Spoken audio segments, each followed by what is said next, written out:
The fluorescent lights buzzed overhead like angry wasps as I shuffled into the quarterly review meeting, clutching my presentation folder against my chest like armor.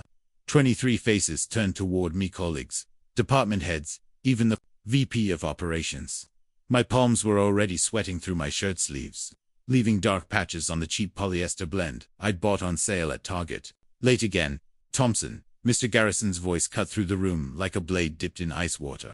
My boss sat at the head of the mahogany table, his perfectly pressed Armani shirt and 18-karat gold Rolex catching the harsh conference room light. Every detail of his appearance screamed success. From his Italian leather shoes to his perfectly groomed silver hair that probably cost more to maintain than I made in a month. The man had everything I wanted: respect, authority, a corner office with floor-to-ceiling windows overlooking the city. At 52, he'd climbed the corporate ladder with ruthless efficiency, leaving a trail of broken careers in his wake. His MBA from Wharton hung on the wall behind his desk like a trophy, alongside photos of him shaking hands with senators and CEOs. "We've been waiting for your ... contribution," he continued, the word dripping with sarcasm thick enough to choke on. I mumbled an apology and found an empty chair near the back, trying to make myself invisible among the sea of sharp suits and confident postures. But Garrison wasn't done with me. He never was. For 3 years, I'd been his favorite target, the whipping boy he used to demonstrate his dominance to the pack. "Actually, let's address this now," he said, standing up slowly like a predator rising to strike. The room fell silent except for the hum of the air conditioning and the distant sound of traffic 30 floors below. Every eye in the room shifted to me, and I felt like a deer caught in headlights on a dark highway. "Marcus Thompson here has been with our company for 3 years, Garrison announced, beginning to pace behind his chair like a prosecutor addressing a jury. 3 long years of mediocrity, missed deadlines, and frankly, disappointing performance that has cost this company both time and money. My heart hammered against my ribs so hard, I was sure everyone could hear it. This wasn't part of the agenda. This wasn't even a performance review. This was a public execution, carefully orchestrated for maximum humiliation. The Henderson Project. Garrison continued, his voice growing louder with each accusation. Late by 2 weeks, causing our client to question our reliability and professionalism. The Morrison account. Lost to our competitors because of sloppy presentation work that looked like it was thrown together by a first-year intern. And last week's budget analysis. Full of mathematical errors that could have cost us thousands of dollars if I hadn't caught them in time. Each accusation hit like a physical blow to my solar plexus. I wanted to defend myself, to explain that the Henderson delay was due to last-minute client changes that required complete redesign, that Morrison chose our competitor because they underbid us by 30%, not because of presentation quality, that the budget errors were simple typos I'd caught and corrected before submission. But my voice was trapped somewhere deep in my throat, strangled by humiliation and shock. Sarah from accounting was staring at me with a mixture of pity and horror, her hand pressed against her mouth as if she might be sick. Mike from IT had found something fascinating on his laptop screen, his face red with second-hand embarrassment. Jennifer from marketing was actually taking notes, probably already composing the gossip email she'd send to her friends after the meeting. "Sir, I can explain," I finally managed to croak out, my voice sounding weak and pathetic even to my own ears. "Explain." Garrison's voice exploded across the room like a thunderclap, causing several people to actually flinch in their seats. "You'll never amount to anything here, Thompson. You're a bottom feeder in a sea of excellence, dragging down everyone around you with your incompetence and mediocrity." The words echoed off the polished wood paneling and marble floors, seeming to bounce around the room forever. 20 pairs of eyes bore into me, some pitying, others uncomfortable, a few clearly enjoying the spectacle of someone else's downfall. The silence that followed was deafening, broken only by the soft whir of the projector and someone's nervous cough. "You sit in your little cubicle," Garrison continued, his voice dropping to a cruel whisper that somehow carried across the entire room, "collecting a paycheck you haven't earned, contributing nothing of value, while your colleagues carry the weight of your failures. Your dead weight. Thompson, a liability, masquerading as an employee." The laughter that followed wasn't loud, but it was their nervous chuckles from the sycophants who surrounded Garrison like pilotfish around a shark. The uncomfortable kind that people make when they're grateful it's not them bleeding in the water. Patricia from sales actually smirked, probably already calculating how she could benefit from my downfall. Maybe it's time you found a job more suitable to your skill level, Garrison continued, straightening his silk tie with deliberate precision. Perhaps data entry at some small-town company, or filing something where you can't possibly screw up other people's hard work with your presence. I sat there frozen in my chair, feeling the heat of humiliation spread across my face like wildfire. 3 years of 60-hour weeks, skipped lunches, missed family dinners, and cancelled weekend plans, all reduced to this moment of public execution. 3 years of arriving early, staying late, volunteering for extra projects, trying desperately to prove my worth, all meaningless in the face of Garrison's verdict. My father had worked 40 years at the same manufacturing plant, never complained, never gave up, always told me that hard work and dedication would eventually pay off. Keep your head down, do good work, and people will notice, he'd said. But the only thing people were noticing now was my complete and utter destruction. Now then, Garrison said, smoothing down his jacket and sitting back down as if nothing had happened, as if he hadn't just destroyed a human being in front of 23 witnesses. Let's move on to the quarterly projections that actually matter. Jennifer, would you please begin your presentation on the Morrison account transition? The meeting continued around me, as if I'd simply evaporated. People shuffled papers, adjusted their laptops, and focused their attention on Jennifer's PowerPoint slides about the account I'd lost. I remained frozen in my chair, invisible and forgotten, while the business of the company moved forward without me. As Jennifer clicked through her slides, detailing how she'd salvaged what she could from my failed relationship management, I realized that this wasn't just professional criticism, was character assassination. Garrison hadn't just attacked my work. He'd attacked my worth as a human being, my right to exist in this space, my future in this industry. The meeting ended 45 minutes later, and people filed out in small groups, their conversations carefully avoiding any mention of what they'd witnessed. No one made eye contact with me. No one offered a word of support or encouragement. I had become radioactive, professionally contagious, a cautionary tale about what happened when you failed to meet Garrison's standards. I sat alone in the empty conference room for 10 minutes after everyone left, staring at the polished table surface and wondering how my life had led to this moment. The presentation folder in my hands felt heavier than lead, filled with work that would never be seen, ideas that would never be heard, contributions that would never matter. The weeks following the meeting, as I'd started calling it in my head, were a masterclass in professional assassination, conducted with surgical precision. Garrison didn't fire me outright. That would have been mercy, a clean death instead of the slow strangulation he had planned. Instead, he began a systematic campaign to make my life at Davidson and Associates a living hell. Each day bringing a new humiliation carefully designed to chip away at what remained of my confidence and reputation. It started small, almost innocuous enough to dismiss as coincidence if you weren't paying attention. The Jenkins report had spent 2 weeks perfecting analyzing market trends, conducting competitor research, crafting detailed recommendations that could save the company hundreds of thousands in operational costs, suddenly appeared on the CEO's desk with Garrison's name as primary author. My name had been relegated to a tiny footnote in size 8 font, additional research support provided by M. Thompson. When I approached him about it, standing nervously outside his corner office, like a student called to the principal's office, he looked up from his computer with that cold, practiced smile that never reached his eyes. The office itself was a monument to his success: Persian rugs, leather-bound books he'd probably never read, awards and certificates covering every available wall space. "Oh, that," he said, leaning back in his $1,000 ergonomic chair. "I made so many revisions and improvements, it was essentially a complete rewrite. But thank you for the initial research, Thompson. Very foundational work. The kind of grunt work that forms the basis for real strategic thinking." The next assault came through facilities management. My cubicle, which had enjoyed natural light from the large windows overlooking the park across the street, was suddenly relocated to a cramped corner next to the constantly humming server room. The move happened over a weekend. My personal belongings, unceremoniously boxed up and deposited in a space barely large enough for a desk and chair. "Space optimization," Margaret from HR explained with an apologetic shrug, when I protested on Monday morning. "We're bringing in new hires and need to make room for growth-oriented positions." Meanwhile, Jeremy, who'd been hired 6 months after me with half my experience and none of my institutional knowledge, got promoted to my old spot, complete with my old view of the park, where I used to eat lunch and dream about better days. Server room location was particularly cruel.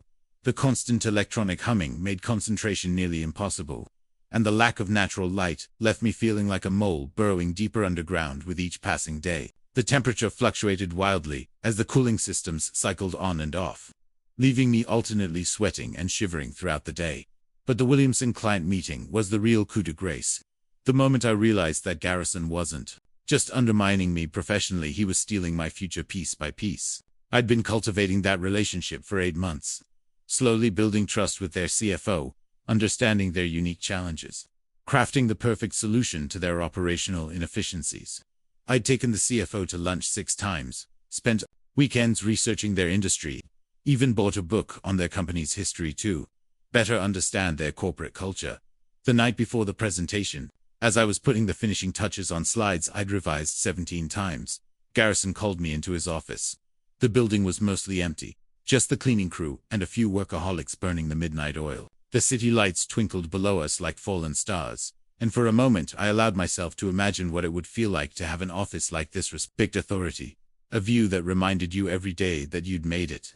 "Thompson, I need you to hand over the Williamson files to Patricia," he said without looking up from his computer screen. "She'll be taking the lead on this presentation." "But sir, I've been working on this account for 8 months, I protested, my voice cracking slightly. "I know their business inside and out. I've built relationships with their entire leadership team." 8 months of groundwork that you've clearly struggled with," he interrupted, finally turning to face me with those cold gray eyes. "Patricia has the experience and gravitas to close a deal of this magnitude. You can observe from the back of the room. Maybe you'll learn something about what real salesmanship looks like." I watched the next morning as Patricia delivered my presentation using my research, my insights, my 8 months of relationship building. She stumbled through the technical details I'd memorized, mispronounced the CFO's name twice, and completely missed the subtle cues that indicated which points resonated with the client. But Garrison was there to smooth over her gaps, jumping in with his practiced charm and expensive smile whenever she faltered. When the client signed the contract, a $2.3 million deal that represented nearly 10% of our annual revenue, got the commission, the recognition, and a promotion to senior account manager with her own corner office. I got a perfunctory thank you for your research support in the company newsletter, buried between announcements about the office, Christmas party, and reminders about proper use of the copy machine. My performance reviews became exercises in creative writing, works of fiction that bore no resemblance to my actual contributions. Garrison would pick apart every project, every interaction, every breath I took in that office. Lacks initiative and strategic thinking. Struggles with complex problem-solving and client relationship management. Would benefit from additional training in basic professional communication and presentation skills. The documentation was meticulous and damning. He was building a paper trail that would justify any future disciplinary action, creating a narrative of incompetence, so comprehensive that no one would question his eventual decision to terminate my employment. Every missed deadline, no matter how unreasonable or how caused by his own last-minute changes, was documented. Every client meeting where he deliberately excluded me was noted as evidence of my inability to maintain professional relationships. The worst part wasn't the professional sabotage, it was watching my colleagues' reactions evolve from sympathy to avoidance to active participation in my isolation. At first, there had been whispered conversations by the coffee machine, knowing looks across the conference room, occasional words of encouragement delivered in private. Sarah from accounting had initially offered encouragement, slipping me homemade cookies with notes that said "hang in there." Mike from IT would invite me to lunch, trying to boost my spirits with jokes and gossip about office politics. But as Garrison's campaign intensified and my pariah status became more pronounced, that support evaporated like morning dew under the harsh sun of corporate reality. People started avoiding eye contact in the hallways. Conversations would stop abruptly when I entered the break room, leaving me standing awkwardly with my sad desk salad, while everyone else found urgent reasons to return to their desks. I became radioactive, professionally contagious. A walking reminder that anyone could be next if they didn't maintain Garrison's favor. "You know," Garrison said one Friday afternoon in late November, calling me into his office as everyone else was packing up for the weekend, their laughter and weekend plans floating through the air like torture.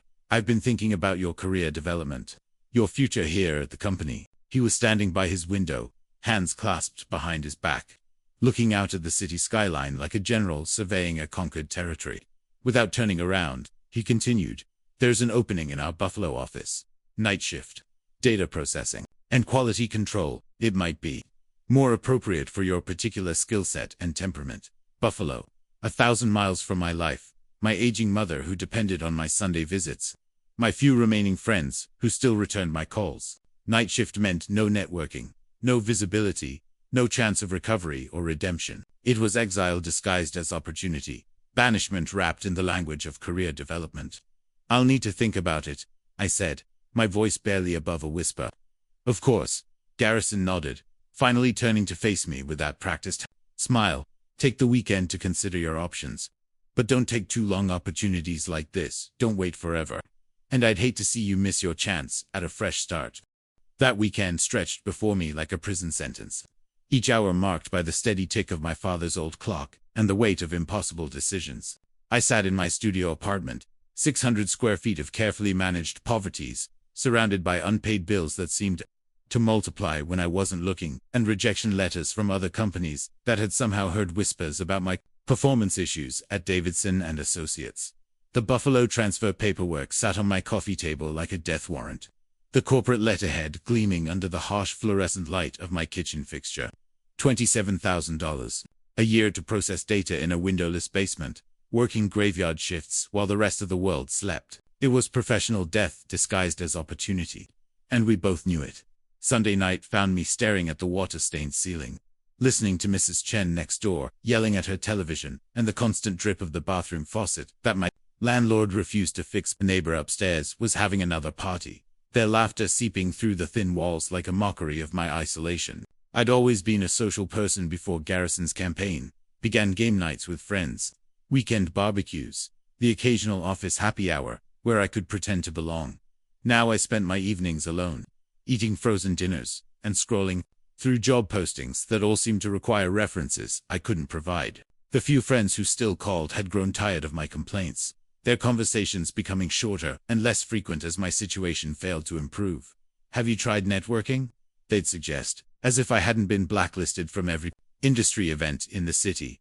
I'd always been close to my mother, but the shame of my professional collapse made our weekly phone calls exercises in creative omission. How do you tell the woman who sacrificed everything to put you through college, working double shifts at the diner, skipping meals to pay for textbooks, celebrating every small academic achievement like it was a Nobel Prize, that her investment had been wasted, that her son had become the office pariah? The cautionary tale whispered about in break rooms across the industry. "Marcus, honey, you sound tired." Mom's voice crackled through my ancient phone, the one with the cracked screen that I couldn't afford to replace. She was 72, living alone in the house where I'd grown up, getting by on Social Security and the small pension from Dad's factory job. The house needed a new roof, and her arthritis was getting worse, but she never complained. "Just work stuff, Mom. Nothing I can't handle," I lied, staring at my reflection in the black television screen. When had I gotten so thin, so hot? And the man looking back at me was a stranger, defeated, broken, a shadow of the confident college graduate who'd started at Davidson and Associates with such high hopes. "You know, your father always said that sometimes life puts us in dark places so we can see the light better when it comes," she said, and I could hear her settling into her favorite armchair, the one Dad had bought her for their 20th anniversary. "He went through some tough times at the plant, you know.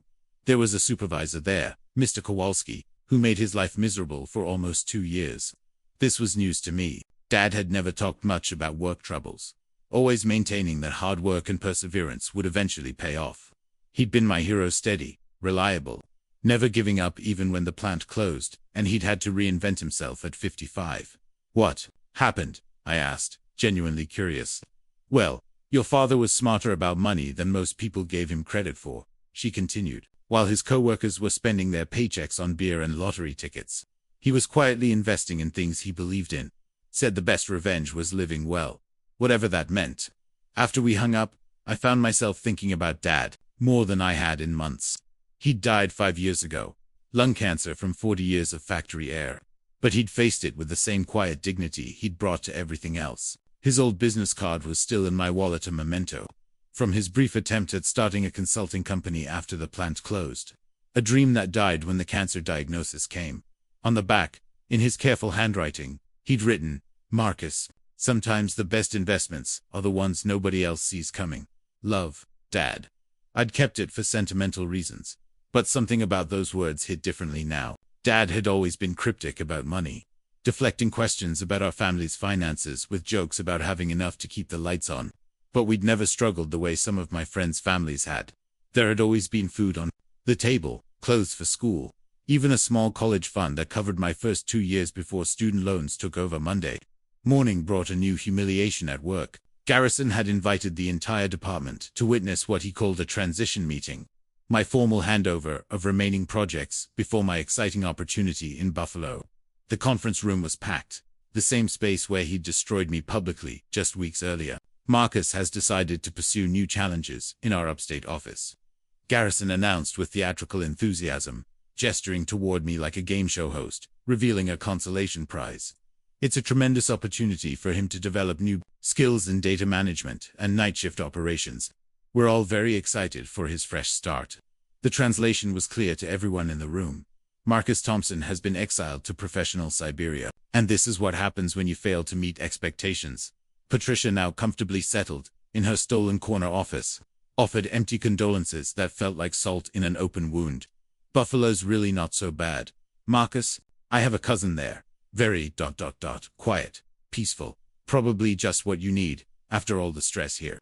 That Tuesday, I was mechanically sorting through my desk drawer, packing up 3 years of accumulated office supplies and personal effects, when I found Dad's business card again. But this time, I really looked at it, not just the sentimental message on the back, but the faded logo and contact information on the front. "Thomas Thompson, Industrial Efficiency Consultant," it read, "specializing in automation solutions and workforce optimization." Automation solutions. The phrase triggered a memory. Dad talking excitedly about some company he'd been following.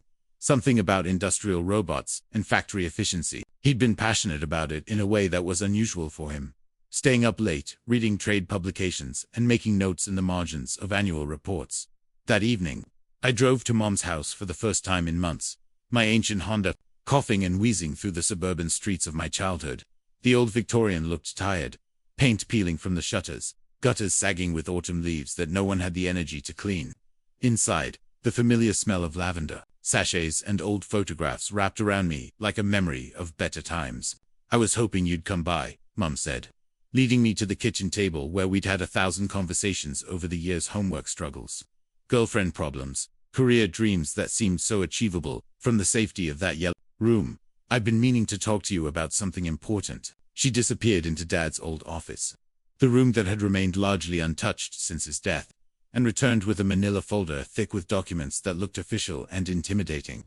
The folder was worn at the edges, as if it had been handled frequently over many years. "Your father was always planning ahead, you know," she said, settling into her chair with a soft grunt of arthritic pain. "Even when he was sick, even when the treatments were making him so tired he could barely stay awake, he was thinking about our future, about your future." The papers told a story I'd never known, revealing a side of my father that he'd kept hidden from his family. He hadn't just invested his plant pension in safe bonds and mutual funds. He'd been quietly, methodically buying shares in a small technology company that supplied automation equipment to major manufacturers. He said they made something that every factory would need eventually. Mom continued, watching my face as I read through the documents. "I never understood it, but he kept buying shares, even when money was tight, even when I worried we couldn't afford it. He'd say, 'Trust me, Helen. This is Marcus's future we're building.'" The company was called Meridian Technologies, and the stock certificates were signed in Dad's careful handwriting. Thousands of shares purchased over 2 decades. Dividend payments automatically reinvested. Stock splits that had multiplied his holdings again and again. That night, I couldn't sleep. The Meridian Technologies stock certificates lay spread across my kitchen table like pieces of a puzzle I'd never learned to solve.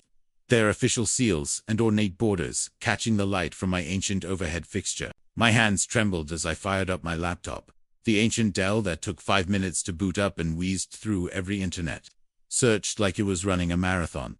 What I found in those first few hours of research made my heart race with possibilities I'd never dared imagine. Meridian Technologies wasn't just some small part supplier anymore, not the modest company Dad had first invested in 20 years ago. when it was barely more than a garage operation with big dreams. Over the past 5 years, they'd quietly transformed into a major player in industrial automation. The backbone technology that was revolutionizing manufacturing across America and around the world. Their stock price told the story of that transformation.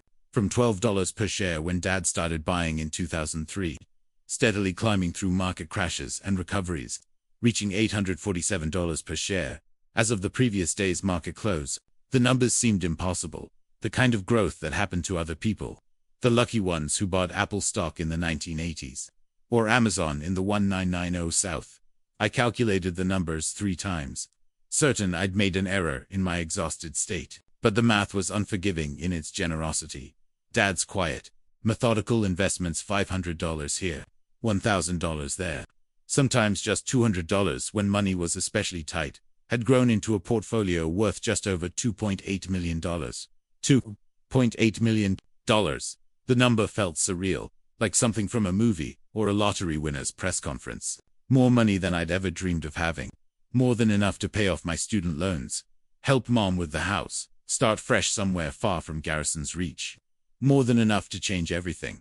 But as I dug deeper into Meridian's corporate structure and client base, I discovered something that made my blood run cold with possibility. Among their major customers, listed prominently in their annual report, was Davidson and Associates, my company, Garrison's company. They'd been using Meridian's automation systems for the past 2 years, and according to the trade publications I found through hours of searching, they were planning a major expansion that would require significant additional investment in manufacturing automation. The irony was breathtaking. My father's secret investment had grown into a fortune by supplying technology to the very company where his son was being slowly destroyed. Day by day, humiliation by humiliation. I spent the next 3 days researching everything I could about Davidson and Associates' financial structure, calling in sick and spending 14-hour days in coffee shops across the city, using different Wi-Fi networks to avoid leaving any digital trails that might trace back to my company computer. What I discovered was fascinating and potentially game-changing. Davidson and Associates had been profitable for 15 consecutive years, but they were privately held, controlled by a tight circle of family members and old money investors who valued tradition and exclusivity above all else. Garrison's father-in-law had founded the company in 1979, building it from a regional consulting firm into a mid-sized player in the industry. Control had passed down through family connections and golf club handshakes, the kind of old boys network that prided itself on keeping out anyone who didn't fit their narrow definition of appropriate. They were facing a crossroads that many successful private companies eventually encounter: the need for significant capital investment to remain competitive. In a rapidly changing market, their competitors were going public, bringing in venture capital, forming strategic partnerships with larger firms. Davidson was falling behind, losing clients to more technologically advanced rivals. According to the business journals I read, until my eyes burned, they'd been quietly seeking investors for their expansion plans. But the process had been frustrating for everyone involved. The existing ownership group wanted money but not interference, capital but not accountability. They'd turned down 3 major investment firms because the terms included board seats and operational oversight. "We're not just looking for money," CEO Richard Davidson had told Industry Weekly in an interview 6 months earlier. "We're looking for partners who understand our values, who respect our way of doing business, who won't try to change what's made us successful." On Thursday, I took another sick day and drove downtown to meet with Victoria Chen, one of the city's most respected investment advisors. Her name had come up repeatedly in my research, mentioned in articles about private wealth management and strategic investments. Her office occupied the 32nd floor of the Meridian Tower, coincidence that felt like divine intervention, as if the universe were aligning to make this moment possible. Victoria was maybe 50, with silver-streaked hair pulled back, in a precise chignon and the sharp, intelligent eyes of someone who'd built her reputation on reading between the lines of what clients said and what they actually needed. Her office overlooked the river, with floor-to-ceiling windows that made my stomach lurch when I looked down at the traffic, moving like toy cars far below. "Mr. Thompson," she said after reviewing the certificates I'd brought, each page protected in a clear plastic sleeve, like precious artifacts, "your father was either incredibly lucky or incredibly prescient. Meridian is one of our most consistently recommended growth stocks. Many of our clients wish they'd had his foresight." "I want to understand my options," I said carefully. trying to project confidence I didn't feel.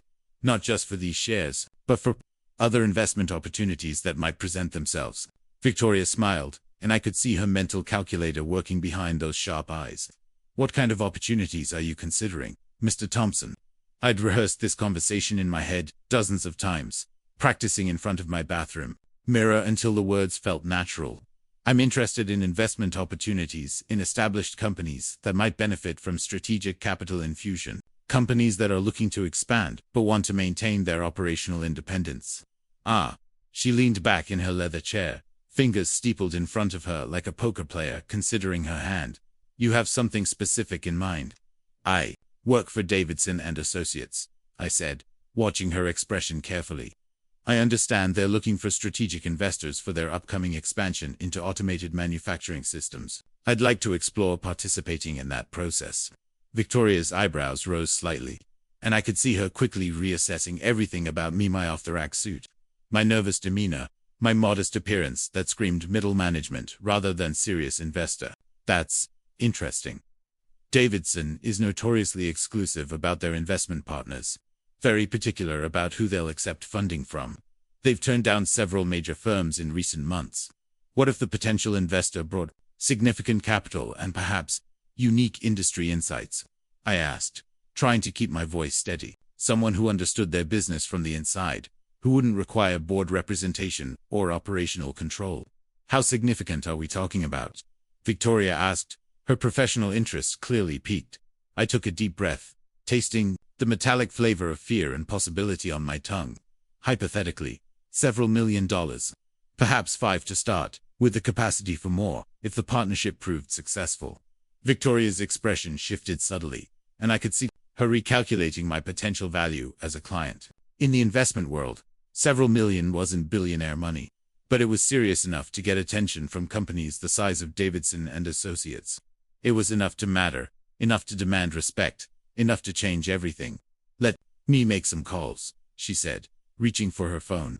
This could be very interesting indeed. By Friday afternoon, Victoria had news that made my hands shake as I sat in her conference room, looking out at the city where I'd spent 3 years being systematically destroyed by a man who was about to discover that he'd made a very expensive mistake. Davidson and Associates was indeed seeking $15 million in expansion capital, but their negotiations with established investment firms had stalled over control issues. The company wanted the money, but not the interference. The capital, but not the accountability. That typically came with major investments. There might be an opportunity here, Victoria said, sliding a folder across the polished conference table.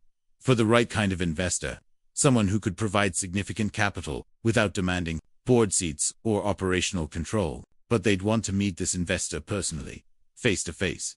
Davidson's leadership is old-fashioned about these things.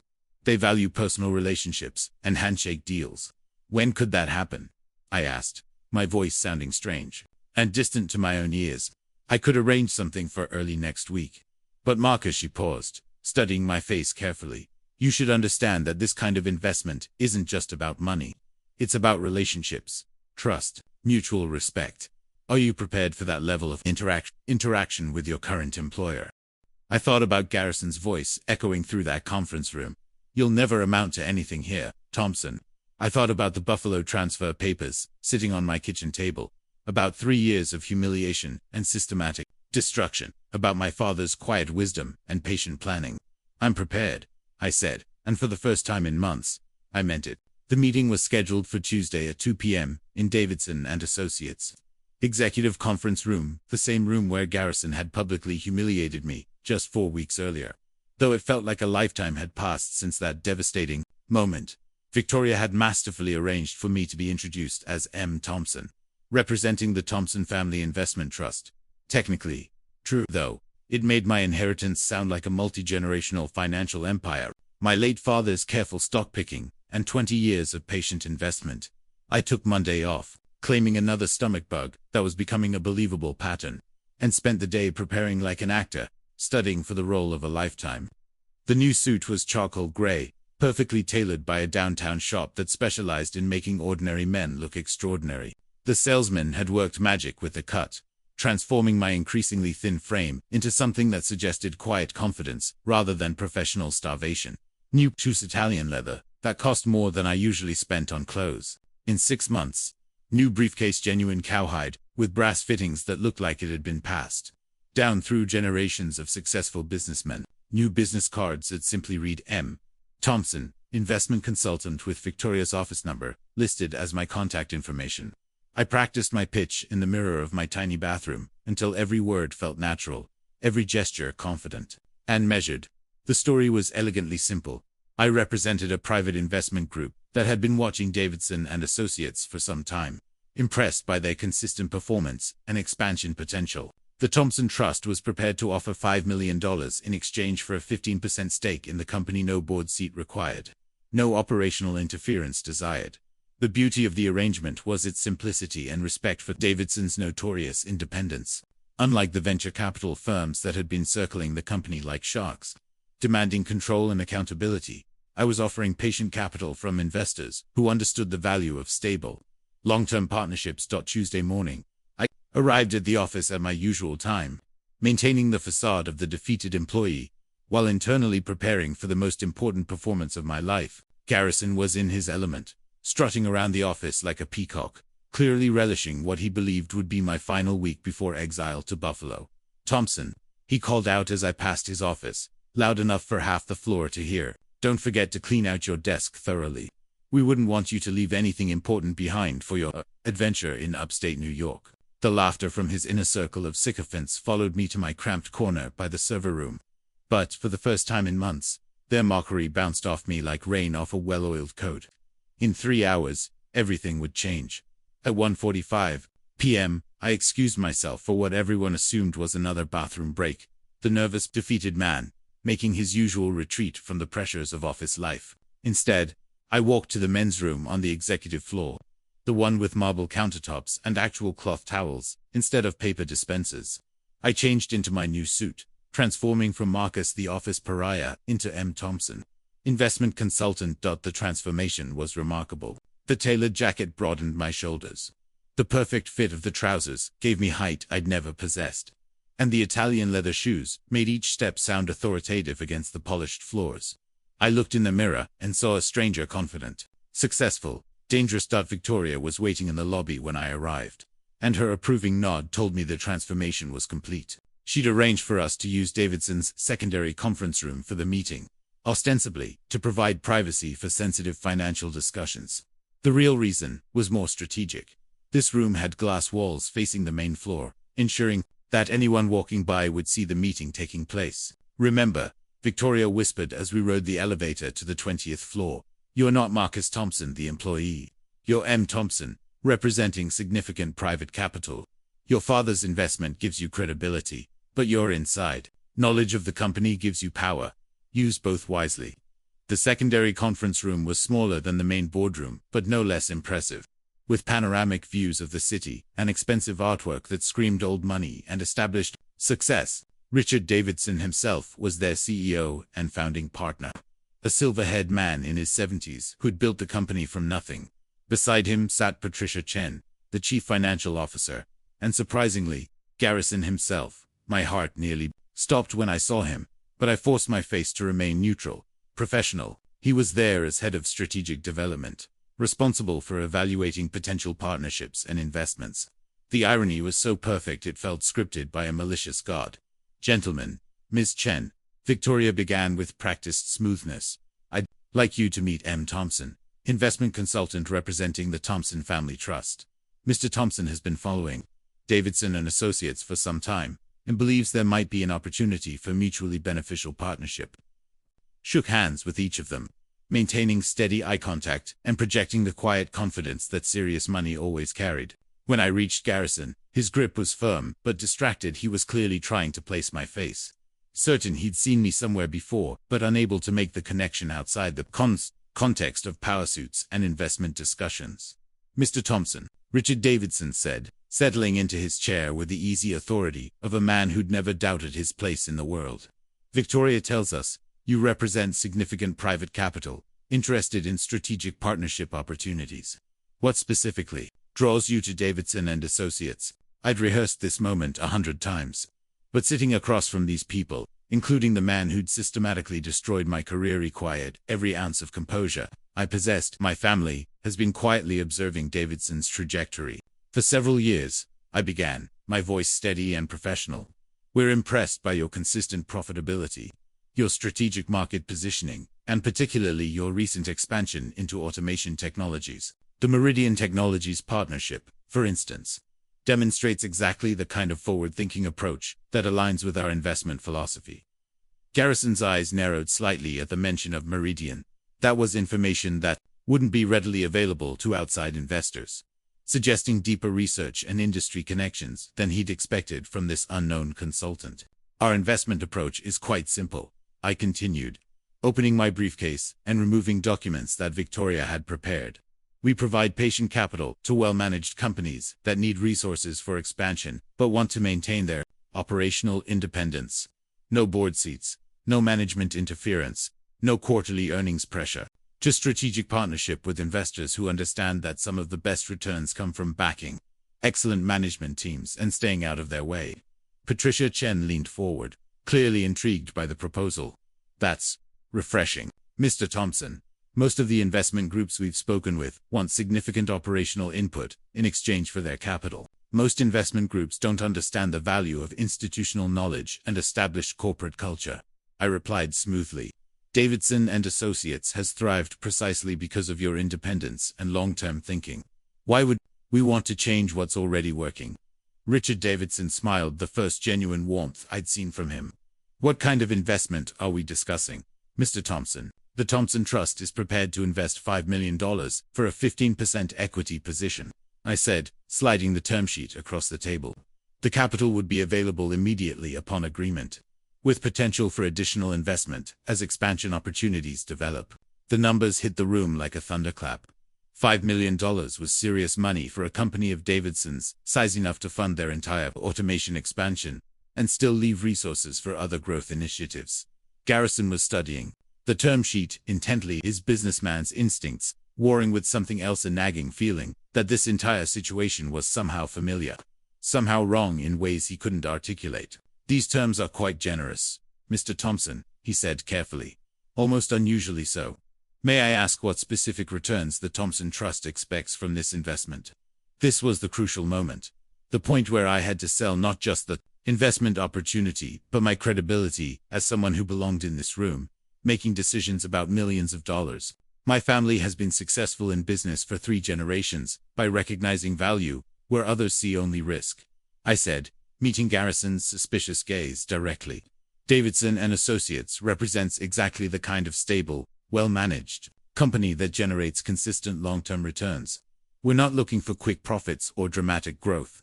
We're looking for partners who understand that the best business relationships are built on mutual respect and shared success. The words hung in the air like a challenge, and I could see Garrison's mind working, trying to reconcile the polished professional across from him with some half-remembered face from another context. I have to ask, Mr. Thompson, he said slowly, have we met before? You seem familiar somehow. My blood turned to ice, but I forced a puzzled smile.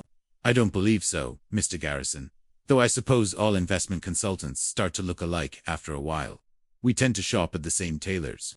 The joke drew polite laughter from Richard Davidson and Patricia Chen, but Garrison's eyes remained fixed on my face, searching for connections his subconscious mind was trying to make. Victoria smoothly intervened, steering the conversation back to financial details and implementation. The meeting continued for another 40 minutes, covering due diligence requirements, legal documentation, and integration strategies. By the end, Richard Davidson was clearly enthusiastic about the partnership. Patricia Chen was already calculating how to deploy the capital, and even Garrison seemed grudgingly impressed by the thorough preparation and professional presentation. Mr. Thompson, Richard Davidson said, as the meeting concluded, this has been most impressive. We'll need a few days to review the documentation with our legal team, but I'm optimistic about moving forward with this partnership. Of course, I replied, standing and shaking hands again. Take all the time you need. Good partnerships are worth waiting for. As we left the conference room, I could feel Garrison's eyes on my back, his suspicion growing stronger with each step. But it was too late. The seed had been planted, the trap had been set, and in a few days, everything would change. The call came on Thursday afternoon, while I was sitting in my cramped corner next to the humming servers, pretending to work on meaningless data entry while my mind raced with possibilities and fears. Victoria's voice was carefully neutral, but I could hear the satisfaction underneath her professional tone. "Mr. Thompson, I have good news. Davidson and Associates has accepted your investment proposal. Richard Davidson would like to schedule a signing ceremony for next Tuesday at 10 o'clock. Amy's quite excited about the partnership and wants to make it something of an event. An event." The words sent shivers down my spine, equal parts terror and anticipation. This was really happening. After weeks of planning and preparation, the moment of truth was finally approaching. "There's one more thing," Victoria continued. "Mr. Davidson has requested that you attend a brief all-hands meeting after the signing. He wants to introduce you to the entire company as their new strategic partner. Standard procedure for significant investments, he says. Builds confidence and transparency with the staff." My mouth went dry. An all-hands meeting meant facing the entire office, including Garrison asked the mysterious investor who just pumped $5 million into the company. The transformation from office pariah to major stakeholder would be complete and irreversible. "Of course," I managed to say. "I'd be honored to meet the team." The weekend passed in a blur of final preparations and mounting anxiety. I practiced my investor persona until it felt natural, memorized financial projections until I could recite them in my sleep, and tried not to think about the moment when Garrison would realize that his favorite victim had just become his boss. Monday night, I barely slept. Every sound in my apartment building seemed amplified: footsteps in the hallway, televisions through thin walls, the constant drip of that broken faucet that now seemed to be counting down the minutes until my life changed forever. Tuesday morning arrived gray and drizzling, the kind of weather that matched my internal storm of emotions. I arrived at the office early, maintaining my usual routine as the downtrodden employee who would soon disappear to Buffalo. Garrison was already at his desk, reviewing what I now knew were the final preparations for the investment signing. "Thompson," he called out as I passed his office. "I hope you're packed and ready for your big move. Your replacement starts Monday, so make sure you've documented everything properly. We wouldn't want any loose ends complicating the transition." "Yes, sir," I replied meekly, playing the role one final time. "Everything will be in order." At 9:45, I excused myself for what everyone assumed was another nervous bathroom break. Instead, I walked to the parking garage where Victoria was waiting with my transformation clothes. 15 minutes later, M. Thompson, investment consultant, walked into Davidson and Associates executive conference room, carrying a briefcase full of contracts that would change everything. The signing ceremony was surprisingly intimate. Richard Davidson, Patricia Chen, Garrison, Victoria, and myself. The contracts were spread across the mahogany table like a feast of legal documents, each page representing another step away from my old life and toward something unimaginable. "Mr. Thompson," Richard Davidson said, as we shook hands for the cameras, that Patricia was operating for company records. "Welcome to the Davidson and Associates family. We're excited about this partnership and the opportunities it represents." I signed document after document, each signature legally binding me to my new role as a 15% owner of the company that had nearly destroyed me. The irony was, intoxicating, every pen stroke was simultaneously an investment and an act of revenge, a business decision and a personal vindication. Garrison stood to the side, still looking vaguely troubled by something he couldn't quite identify. His businessman's instincts were clearly pleased with the capital injection, but something about the investor continued to nag at him. "Congratulations, Mr. Thompson," he said as the signing concluded. "This is a significant investment. I hope you understand the responsibility that comes with it." "I understand it perfectly, Mr. Garrison," I replied, meeting his gaze steadily. "Sometimes the best investments are the ones nobody else sees coming." The words were a direct quote from my father's business card, and saying them aloud felt like honoring his memory while simultaneously preparing for my own vindication. At 11 a.m., the entire company gathered in the main conference room for the all-hands meeting. Every employee was there, from senior executives to junior analysts, from accounting clerks to security guards. I stood at the back of the room in my expensive suit, watching my former colleagues file in with the mixture of curiosity and anxiety that always accompanied these company-wide gatherings. Sarah from accounting was there, looking tired but professional. Mike from IT sat near the back, probably checking his phone under the table. Jennifer from marketing had claimed a front row seat, clearly hoping to be noticed by whatever important announcement was coming. And then I saw my replacement, a young man, about my age, looking nervous and eager in a suit that was almost certainly new. He was sitting in what had been my usual spot, probably wondering why he'd been invited to a company meeting on his first day. Richard Davidson took the podium with the confidence of a man who'd delivered thousands of presentations over 4 decades in business. Ladies and gentlemen, thank you for joining us this morning. I have some exciting news to share about our company's future. The room settled into attentive silence, the kind that always preceded major announcements, layoffs, acquisitions, restructurings, or in this case, something unprecedented. As you know, Davidson and Associates has been exploring strategic investment opportunities to fund our expansion into automation technologies and next-generation consulting services. I'm pleased to announce that we've successfully concluded negotiations with a significant private investor who shares our vision for the future. A murmur of interest rippled through the room. In a company that had been family-owned for 40 years, any outside investment was major news. The Thompson Family Investment Trust has committed $5 million in expansion capital, with potential for additional investment as opportunities develop. This partnership will allow us to accelerate our growth plans while maintaining the independence and values that have made us successful. More murmurs, this time mixed with relief. $5 million meant job security, growth opportunities, and stability in an increasingly uncertain industry. I'd like to introduce you to our new strategic partner, Richard Davidson continued, gesturing toward the back of the room. Mr. M. Thompson, representing the Thompson Family Investment Trust.